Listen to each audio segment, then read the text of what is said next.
UP board परीक्षा 2025 की अच्छी तैयारी के लिए फुल मार्क्स पाने के लिए क्लास 12 बायोलॉजी का प्रीवियस ईयर पेपर यानी 2024 का पेपर लेकर के आए हैं। सेट है 7 GM।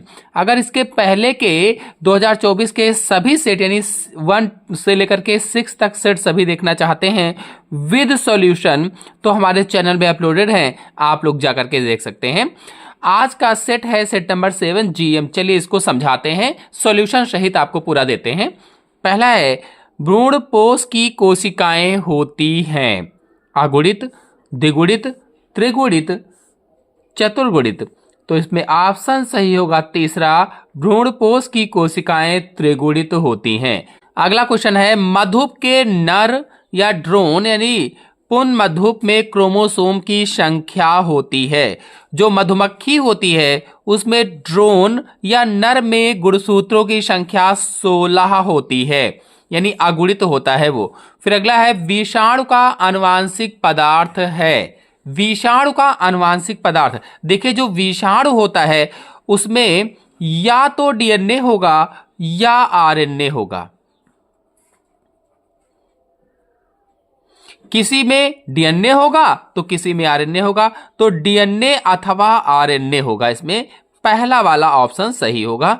अगले क्वेश्चन पर आते हैं। अगला क्वेश्चन है जन्मजात उपापचयी त्रुटि है। फिनाइल कीटोन्यूरिया जन्मजात उपापचयी त्रुटि होती है। आपको बता दें, चाहे फिनाइल कीटोन्यूरिया हो, चाहे वर्णांधता हो, चाहे हीमोफीलिया हो, चाहे सिकल सेल एनीमिया यानी अरक्तता हो, इन सब पर हमारे चैनल में अलग अलग वीडियो अपलोडेड हैं। आप लोग जाइए, देखिए, समझिए, बहुत ही आसान तरीके से समझाया गया है और डिस्क्रिप्शन में इन सब की लिंक भी दे दिया है, आप लोग जाकर के वहां से भी देख सकते हैं। देखिए निश्चित उत्तरीय प्रश्न 2 नंबर वाला होता है। इसमें 5 प्रश्न होते हैं छोटे छोटे से 1-1 नंबर के। पहला है फाइलेरिया रोग के रोग कारक का जंतु वैज्ञानिक नाम बताइए। देखिए जो फाइलेरिया रोग है ये वाउचेरेरिया ब्रैंकॉफ्टाई नामक जीव से होता है। वाउचेरेरिया ब्रैंकॉफ्टाई नामक जंतु से फाइलेरिया रोग हो जाता है और फाइलेरिया को हाथी पांव भी कहा जाता है। हाथी पांव या एलिफेंटिएसिस रोग भी कहा जाता है या फाइलेरिएसिस रोग भी कहा जाता है। तो इसके कई सारे नाम होते हैं। फिर अगला है DNA एवं RNA में कोई एक अंतर स्पष्ट कीजिए। देखिए DNA है, ये RNA मान लेते हैं। तो DNA में जो नाइट्रोजनी क्षार पाए जाते हैं एडेनिन, ग्वानिन, साइटोसिन और थाइमिन होते हैं, जबकि RNA में एडेनिन, ग्वानिन, साइटोसिन और थाइमिन की जगह पर यूरेसिल पाया जाता है। तो ये एक अंतर कह रहा था, एक अंतर हो जाएगा। फिर अगला क्वेश्चन है किन्हीं 2 जैव विविधता तप्त स्थल के नाम लिखिए, यानी हॉट स्पॉट के नाम बताना है। हॉट स्पॉट के नाम, तो देखिए इसमें आप बता सकते हैं पूर्वी हिमालयन हॉट स्पॉट, एक तो ये हो जाएगा या तप्त स्थल, और दूसरा आप बता सकते हैं पश्चिमी घाट हॉट स्पॉट, ये हो जाएगा। फिर अगला है मानव वृषण में सर्टोली कोशिकाओं का क्या कार्य होता है। मानव का जो वृषण होता है, जो टेस्टिस है, उसमें सर्टोली कोशिकाएं एक तो जो शुक्राणु होते हैं, शुक्राणुओं को ऑक्सीजन देती हैं, ऑक्सीजन देने का कार्य करती हैं, और दूसरा पोषण भी प्रदान करती हैं। शुक्राणुओं को पोषण भी देती हैं और शुक्राणुओं को सहारा भी देती हैं। तो इतने सारे कार्य हो जाएंगे। फिर अगला है DNA अणु को कौन सा एंजाइम तोड़ता है। तो रेस्ट्रिक्शन एंडोन्यूक्लियेज एंजाइम DNA अणु को तोड़ने का कार्य करता है। फिर अति लघु उत्तरीय प्रश्न पर आते हैं। देखिए अति लघु उत्तरीय प्रश्न 3 नंबर वाला होता है और ये 2-2 नंबर के होते हैं, 5 प्रश्न होते हैं। तो पहला है DNA के 4 न्यूक्लियोटाइड इकाइयों के नाम लिखिए। देखिए न्यूक्लियोटाइड इकाइयों के नाम लिखना है तो अगर एडिनिन को देखा जाए तो इसकी न्यूक्लियोटाइड इकाई हो जाएगी डीऑक्सी एडिनाइलिक अम्ल। एडेनिन की इकाई क्या हो जाएगी? डीऑक्सी एडिनाइलिक अम्ल। और अगर थाइमिन की देखा जाए तो डीऑक्सी थाइमिडाइलिक अम्ल हो जाएगा। और इसी तरह से डीऑक्सी साइटिडाइलिक अम्ल हो जाएगा। और चौथा हो जाएगा डीऑक्सी गुआनिलिक अम्ल। ये न्यूक्लियोटाइड इकाइयां हो जाएंगी। फिर अगला है खाद्य श्रृंखला का सचित्र वर्णन कीजिए। देखिए, एक खाद्य श्रृंखला में उत्पादक हरे पौधे होते हैं, क्योंकि ये स्वपोषी होते हैं इसलिए भोजन का निर्माण स्वयं कर लेते हैं, इसलिए स्वपोषी कहलाते हैं या उत्पादक या प्रोड्यूसर कहलाते हैं। इसके बाद शाकाहारी जीव होते हैं। शाकाहारी जीवों में जैसे बकरी है, खरगोश है आदि आते हैं। इसके बाद निम्न श्रेणी के मांसाहारी होते हैं। निम्न श्रेणी के मांसाहारी शाकाहारियों को खाकर अपना भोजन करते हैं। इसके बाद उच्च श्रेणी के मांसाहारी होते हैं।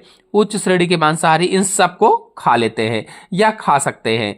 तो इस तरह से एक सचित्र वर्णन आप बता सकते हैं। अगर खाद्य श्रृंखला की परिभाषा को बताने के लिए कहा जाए तो जीवों का वह समूह, देखिए जीवधारियों का वह समूह जिसमें जीव जो होते हैं भोज्य और भोजक के रूप में, भोज्य व भोजक के रूप में जुड़े रहते हैं। जीवधारियों का ऐसा समूह जिसमें जीव भोज्य व भोजक के रूप में जुड़े रहते हैं और ऊर्जा भोज्य से भोजक की ओर स्थानांतरित होती है, जाती रहती है, उसे ही खाद्य श्रृंखला कहा जाता है। फिर अगला है आणविक जीव विज्ञान के मूल सिद्धांत से आप क्या समझते हैं? देखिए, आणविक जीव विज्ञान का मूल सिद्धांत था कि जो डीएनए होता है, डीएनए से आरएनए बनता है और आरएनए से प्रोटीन का निर्माण होता है। आणविक जीव विज्ञान का मूल सिद्धांत यही था, डीएनए से आरएनए और आरएनए से प्रोटीन बनती है। देखिए, ये जो सिद्धांत था, इस सिद्धांत के अनुसार डीएनए जो होता है, इस डीएनए में प्रोटीन बनने के लिए सारी जानकारी होती है। डीएनए में प्रोटीन बनने के लिए सारी जानकारी निहित रहती है, संचित रहती है। और ये जो आरएनए होता है संदेश वाहक का कार्य करता है और इस जानकारी को, जो इसमें जानकारी होती है, इस जानकारी को राइबोसोम तक ले जाता है, राइबोसोम तक पहुंचाता है और फिर वहीं पर प्रोटीन का संश्लेषण होता है। तो इन सब पर हमारे चैनल में वीडियो अपलोडेड है, चाहे डीएनए से डीएनए बनना हो, चाहे डीएनए से आरएनए हो, चाहे आरएनए से प्रोटीन बनना हो, यानी चाहे ट्रांसक्रिप्शन हो, चाहे ट्रांसलेशन हो, चाहे रेप्लिकेशन हो, सब पर वीडियो अपलोडेड है, आप लोग जाकर के देख सकते हैं। फिर अगला है मच्छरों से होने वाले किसी एक रोग का नाम लिखिए, उसके रोकथाम के उपाय भी बताइए। मच्छरों से तो मलेरिया बुखार लिख, ये मच्छरों से होता है, मच्छर फैलाते हैं इसको। और इसकी रोकथाम के लिए आप डीडीटी का छिड़काव करें, डीडीटी का छिड़काव कर सकते हैं। डीडीटी छिड़काव हो जाएगा। जहां पर गड्ढे हैं उन गड्ढों को भर दें, तो गड्ढों को मिट्टी से भर देना चाहिए, मिट्टी से भर दें। मिट्टी का तेल भी गड्ढों में डाल सकते हैं या फिर कोई कीटनाशक डाल सकते हैं जिससे कि मच्छर मर जाएं। फिर अगला है जैव सूचना विज्ञान क्या है, तो इस पर हमारे चैनल में वीडियो अपलोडेड है, आप लोग चाहें तो जाकर के देख सकते हैं, बहुत ही अच्छी तरीके से समझाया गया है। फिलहाल आपको बता दें कि ऐसा क्षेत्र जहां जैविक जानकारी का अध्ययन करने के लिए जीव विज्ञान और कंप्यूटर विज्ञान आपस में जुड़ते हैं, उसे ही जैव सूचना विज्ञान कहा जाता है। लघु उत्तरीय प्रश्नों पर आते हैं। देखिए, लघु उत्तरीय प्रश्नों में पहला है परागण में जंतुओं की भूमिका का वर्णन कीजिए। देखिए, जो परागण क्रिया है, जो पॉलिनेशन है, इसमें जंतु की क्या भूमिका होती है? तो देखिए, जो जंतु होते हैं ये जैसे कोई जंतु है, ये जंतु एक पुष्प के जो पराग कण होते हैं उन पराग कणों को दूसरे पुष्प तक पहुंचाते हैं। जंतु एक पुष्प के पराग कणों को दूसरे पुष्प तक पहुंचाते हैं, या सीधे सीधे कह लीजिए कि जंतु परागण क्रिया करने में सहायता करते हैं, महत्वपूर्ण भूमिका निभाते हैं, और परागण क्रिया निषेचन के लिए अति आवश्यक होती है। तो इस तरह से आप बता देंगे। और बता देंगे कि जंतु परागण में जैसे कीट परागण होता है, जैसे मटर में है कीटों के द्वारा परागण होता है, अंजीर में है कीटों के द्वारा परागण होता है। ऐसे ही जंतुओं पे पक्षी भी आते हैं, तो पक्षी में जैसे बिग्नोनिया में परागण होता है, पक्षी परागण हमिंग बर्ड के द्वारा। ऐसे ही घोंघा भी जीव है, तो घोंघा परागण के द्वारा, जैसे जिमीकंद वगैरह है, जिमीकंद में परागण होता है। ऐसे ही चींटी परागण होता है, चींटी परागण जैसे कदम्ब में जो होता है चींटी परागण के द्वारा होता है। ऐसे ही चमगादड़ परागण है, चमगादड़ परागण में जो कचनार होता है चमगादड़ के द्वारा परागण होता है। ऐसे ही हाथी परागण होता है, तो हाथी परागण में रेफ्लिसिया जो होता है, रेफ्लिसिया में हाथी परागण होता है। यानी रेफ्लिसिया जो है ये संसार का सबसे बड़ा पुष्प होता है, लगभग 10 किलोग्राम का पुष्प है, जिसमें हाथी के द्वारा परागण की क्रिया संपन्न होती है। तो यही सारा कुछ बताना होता है। फिर अगला है द्विबीजपत्री भ्रूण का स्वच्छ एवं नामांकित चित्र बनाइए। आइए इसको दिखा देते हैं कि कैसा चित्र है, आप लोग शॉर्ट ले लेना, बना लेना। कि द्विबीजपत्री भ्रूण कोष का ये चित्र है, या भ्रूण का एक चित्र है। इस तरह से आप द्विबीजपत्री भ्रूण का चित्र बना सकते हैं। फिर अगले क्वेश्चन पर आते हैं। फिर अगला क्वेश्चन है अपूर्ण प्रभाविता क्या है, उदाहरण सहित समझाइए। आइए इसको समझा देते हैं। अपूर्ण प्रभाविता, अपूर्ण प्रभाविता, इसमें इसको दिया था कार्ल कोरेंस ने, कार्ल कोरेंस ने अपूर्ण प्रभाविता को दिया था। और इसमें इन्होंने बताया था कि यदि हम एक लाल पुष्प लें, ये क्या था, लाल पुष्प लें, और इधर सफेद पुष्प लें, सफेद पुष्प लें, और दोनों के बीच में क्रॉस कराएं, तो यहां पर गुलाबी पुष्प आता है, गुलाबी पुष्प आता है।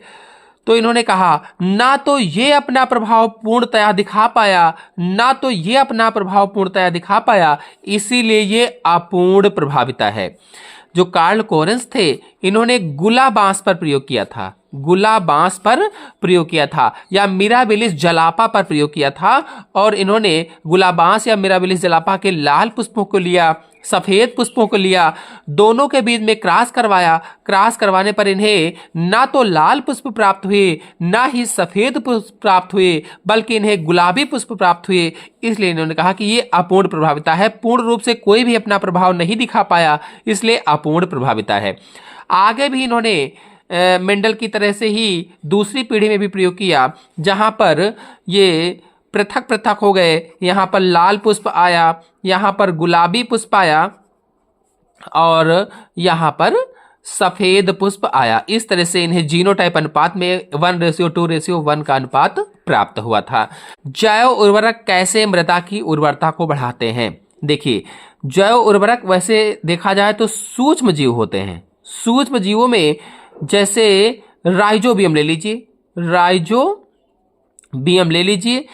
तो देखिए जो राइजोबियम होता है, जो राइजोबियम है, मान लेते हैं कि ये मिट्टी है, मिट्टी के अंदर कोई दलहनी पौधों की जड़ है, ये आप चना भी मान सकते हैं, अरहर भी मान सकते हैं। तो दलहनी पौधों की जड़ है, और दलहनी पौधों की जड़ों पर जड़ ग्रंथियां पाई जाती हैं। इन जड़ ग्रंथियों में राइजोबियम जीवाणु रहता है, राइजोबियम जीवाणु रहता है। और ये क्या करता है कि वायुमंडल की नाइट्रोजन को यहाँ पर लाता है, या वायुमंडल की नाइट्रोजन का स्थिरीकरण करता है, या वायुमंडल की नाइट्रोजन का फिक्सेशन करता है। इस तरह से मृदा को इसके द्वारा, राइजोबियम जीवाणु के द्वारा नाइट्रोजन प्राप्त होती रहती है। तो इस तरह से जैव उर्वरक मृदा की उर्वरता को बढ़ाते हैं। फिर अगला है 5 नंबर का क्वेश्चन, हार्डी वेनबर्ग सिद्धांत पर एक टिप्पणी लिखिए। देखिए अभी जल्दी ही ये वीडियो मैंने अपलोड किया है, डिस्क्रिप्शन में लिंक है, आप लोग वहां से जाकर के इसको अच्छी तरीके से समझ लीजिए। बहुत ही आसान तरीके से समझाया है, और ये वेरी मोस्ट इंपॉर्टेंट भी है, परीक्षा में पूछा जा सकता है फिर से। हार्डी वेनबर्ग का सिद्धांत तो देख लीजिए, मैंने डिस्क्रिप्शन में लिंक दे दिया है, या फिर आप यूट्यूब में हार्डी वेरनर के नियम लिखिएगा और बायोलॉजी साइंस इसके लिखिएगा, बायोलॉजी साइंस इसके, और सर्च कीजिएगा तो आ जाएगा। फिर अगला है विपुंसन की व्याख्या कीजिए। देखिए जैसे कोई पुष्प है, ये कोई पुष्प लगा हुआ है और पुष्प में पुंकेसर हैं, तो ये पुंकेसरों के पकने से पहले, परिपक्व होने से पहले ही इनके पुंकेसरों को काट दिया जाए कैंची की सहायता से, इसे ही विपुंसन कहा जाता है। यानी अपरिपक्व अवस्था में ही पुष्प के पुंकेसरों को कैंची से कट कर देना ही विपुंसन कहलाता है। और वास्तव में यह कृत्रिम परागण के लिए किया जाता है। कृत्रिम परागण के बारे में इसमें डिटेल में बताना है। फिर अगला है संलग्नता पर एक टिप्पणी लिखिए। संलग्नता क्या होती है आपको बता दें। देखिए संलग्नता क्या है, संलग्नता क्या होती है, एक बहुत ही आसान सी परिभाषा आपको बता देते हैं। देखिए एक ही गुणसूत्र पर स्थित, एक ही गुणसूत्र पर स्थित जीन्स द्वारा अपने उसी संयोग में रहते हुए एक साथ वंशागति होने की प्रवृत्ति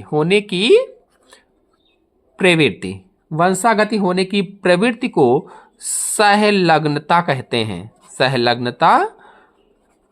कहते हैं। अथवा संलग्नता को क्या कहा जाता है, लिंकेज कहा जाता है। लिंकेज, एक ही गुणसूत्र पर स्थित, कोई एक गुणसूत्र है, उसी पर कोई दो जीन है या जीनों का समूह है, तो एक ही गुणसूत्र पर स्थित जीन्स द्वारा अपने उसी संयोग में रहते हुए, जिसके पास में है उसी संयोग में रहते हुए एक साथ वंशागति होने की प्रवृत्ति को ही संलग्नता या लिंकेज कहा जाता है। जैसे ड्रोसोफिला में मैंने बताया था, ड्रोसोफिला में संलग्नता को जैसे मैंने बताया था बिल्कुल वैसे ही, या फिर जैसे मैंने मक्का में संलग्नता को समझाया था, मक्का में संलग्नता को जैसे समझाया था बिल्कुल वैसे ही। तो अगर आप लोग संलग्नता पर डिटेल से समझना चाहते हैं तो YouTube के सर्च बॉक्स में लिखिए संलग्नता और उसके आगे लिखिए बायोलॉजी, स्पेस छोड़िए, SCIENCE साइंस, और इसमें स्पेस नहीं छोड़ना है, साइंस इसके लिखिए और इंटर कीजिए। हमारा वीडियो आ जाएगा, आप लोग देखिए, बहुत ही अच्छी तरीके से समझिए, समझाया गया है। फिर अगले क्वेश्चन पर आते हैं। फिर अगला क्वेश्चन है, स्त्री के अंडाशय के आरेखीय काट का नामांकित चित्र बनाइए। देखिए इस चित्र को मैंने बहुत ही आसान तरीके से बनाना बताया है और डिस्क्रिप्शन में लिंक भी दे दिया है, आप लोग वहां से जाकर के देख सकते हैं। फिलहाल आपको जल्दी से चित्र को दिखा देते हैं। तो देखिए ये एक स्त्री के अंडाशय की अनुप्रस्थ काट का नामांकित चित्र यहाँ पर दिखाया गया है। ये कठिन लग रहा हो तो मैंने इसी चित्र को अपने चैनल में कैसे बनाने की तरीका भी सिखाया हुआ है। आप लोग स्त्री के अंडाशय की अनुप्रस्थ काट का नामांकित चित्र और स्पेस छोड़िएगा, बायोलॉजी साइंस इसके लिखिएगा, इंटर कीजिएगा, आ जाएगा वीडियो, इसको देख लीजिए, समझ लीजिए, तुरंत समझ में आ जाएगा कि कैसे बनाया और अपने मन से आप बना लेंगे। अगले क्वेश्चन पर आते हैं। देखिए अगला क्वेश्चन है 6 नंबर, बायोगैस के उत्पादन में सूक्ष्म जीवों की भूमिका का वर्णन कीजिए। देखिए बायोगैस में सूक्ष्म जीवों की भूमिका बताना है। तो देखिए जब बायोगैस में गोबर भर दिया जाता है पूरी तरह से, तो उसमें सूक्ष्म जीव पैदा हो जाते हैं, सूक्ष्म जीव पैदा हो जाते हैं, या मेथेनोबैक्टीरिया पैदा हो जाते हैं।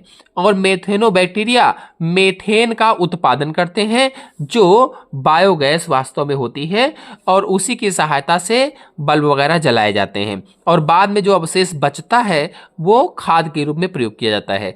तो बायोगैस पर फुल वीडियो हमारे चैनल में अपलोडेड है, डिस्क्रिप्शन में मैंने लिंक दे दिया है, आप लोग वहां से जाकर के इसको बहुत ही अच्छी तरीके से समझ सकते हैं। मैंने समझाया है, तुरंत समझ में आ जाएगा। फिर अगला है डीएनए फिंगरप्रिंटिंग की व्याख्या करते हुए इसके प्रयोग को बताइए, इसके उपयोग को बताइए। तो इसके उपयोग में हत्या में भी इसका उपयोग किया जाता है, चोरी में भी उपयोग किया जाता है, बल्दियत में भी इसका उपयोग करते हैं और बहुत सारी जगह इसका उपयोग किया जाता है। और डीएनए फिंगरप्रिंटिंग की खोज एलेक्स जेफरी ने की थी और इसके बारे में पूरा डिटेल हमारे चैनल में बहुत ही सरल भाषा में, एकदम आसान, कहीं नहीं मिलेगा ऐसा, अपलोडेड है। डिस्क्रिप्शन में लिंक है, आप लोग जाकर के देख सकते हैं, या फिर आप YouTube पर सर्च करिएगा डीएनए फिंगरप्रिंटिंग और स्पेस छोड़िए बायोलॉजी साइंसेस के लिखिएगा, सर्च करेंगे तो हमारा वीडियो आ जाएगा। आप लोग देखिए, तुरंत समझ में आ जाएगा। फिर अगला है आदि मानव पर टिप्पणी लिखिए, तो इस पर हमारे चैनल में वीडियो अपलोडेड है, जाकर के देख लीजिए। अगला है सहोपकारिता क्या है, उदाहरण सहित समझाइए। देखिए, सहोपकारिता को समझा देते हैं।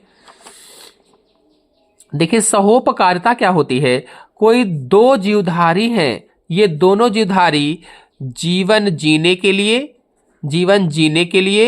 रहने के लिए यानी आवास के लिए, भोजन के लिए, हर एक काम के लिए एक दूसरे की सहायता करते हैं, एक दूसरे की हेल्प करते हैं और दोनों एक दूसरे के बिना नहीं रह सकते हैं, उसे ही सहोपकारिता कहा जाता है।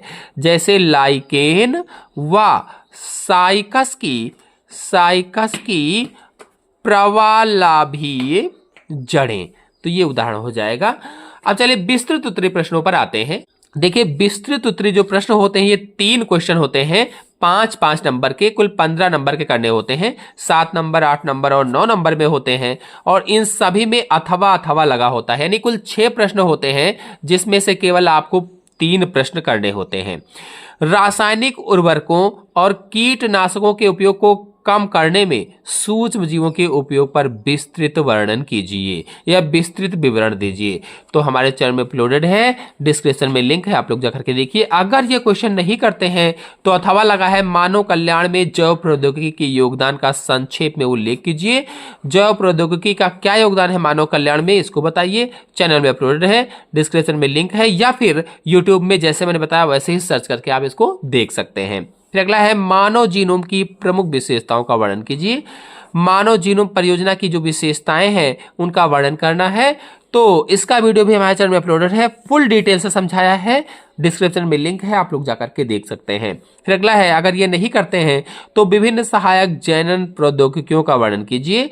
सहायक जनन प्रौद्योगिकी यानी ART का वर्णन करना है, यानी IVF का वर्णन कीजिए, गिफ्ट का वर्णन कीजिए, जिप्ट का वर्णन कीजिए, इनका सबका वर्णन करना। तो इन सब पर हमारे चैनल में वीडियो अलग अलग अपलोडेड है, आप लोग जाकर के समझ सकते हैं, डिस्क्रिप्शन में लिंक भी दे देंगे। फिर अगला है मेंडेलियन विकार का विस्तार से वर्णन कीजिए। मेंडेलियन विकार क्या होते हैं, इनका वर्णन करना है। अगर ये क्वेश्चन आपको नहीं आता है तो आप कर सकते हैं अथवा वाला पारितंत्र किसे कहते हैं, एक जैविक और अजैविक घटकों का चित्र सहित वर्णन कीजिए, यानी इसके जैविक और अजैविक घटक का वर्णन करना है।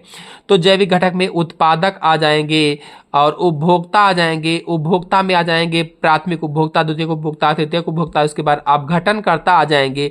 अजैविक घटक में जैसे वायु है आ जाएगा, प्रकाश आ जाएगा, जल आ जाएगा और भी कई चीजें। तो इन सब के बारे में डिटेल्स हमारे चैनल में वीडियो अपलोडेड है, डिस्क्रिप्शन में लिंक है, आप लोग जाकर के अच्छी तरह से समझ सकते हैं। तो आशा है आपको पूरा वीडियो अच्छी तरह समझ में आ गया होगा। समझ में आ गया हो तो वीडियो को लाइक कीजिए, अपने सभी दोस्तों में शेयर कीजिए। चैनल पहली बार आए हैं तो चैनल को सब्सक्राइब भी कर लीजिए। धन्यवाद।